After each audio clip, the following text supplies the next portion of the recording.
మనకు కొన్ని సిమ్టమ్స్ అనేవి చూపిస్తూ ఉంటాయి. వాటిని రెడ్ ఫ్లాగ్స్ అని అన్నారు మీరు. ఇప్పుడు ఏ టైంలో నేను ఐడెంటిఫై చేయొచ్చు? యెస్, ఇప్పుడు నేను టైం వచ్చింది, డాక్టర్‌ని విజిట్ చేయాలి, ట్రీట్మెంట్ తీసుకోవాలి. ఎలా ఐడెంటిఫై చేసుకోవచ్చు?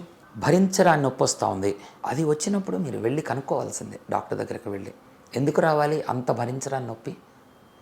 కర్మ ఇంతే అని అనే పరిస్థితి కాకుండా దీనికి ఏదో కారణం ఉంది. డెఫినెట్గా దానికి ట్రీట్మెంట్ ఉపశమనం అనేది వచ్చేస్తుంది. అయితే ఇందులో కూడా ఆ నొప్పితో పాటు ఇంకేదన్నా కనిపిస్తూ ఉంది మనకి. ఒక జ్వరం వస్తూ ఉంది, ఇంకొక చెయ్యి వంకర పోయింది, లేకపోతే చెయ్యి ఎత్తలేకపోతున్నాడు, కాలు చచ్చుబడినట్లుంది, ఇటువంటి ఏమన్నా కనిపించినాయి అనుకోండి, ఇంకేదో ప్రాబ్లం ఉండాలి అక్కడ. లేదా ఎక్కడన్నా గడ్డ కనిపిస్తూ ఉంది శరీరంలో. ఇది జరిగినప్పుడు ఈ గడ్డ వేరు, ఆ కాలు చచ్చుబట్టం వేరు అని అనుకోవద్దు. ఈ గడ్డ క్యాన్సర్ కావచ్చు, ఇది బోన్కి స్ప్రెడ్ అవ్వచ్చు, నరం నొక్కుకోవచ్చు, కాలు చచ్చుబడుతోంది.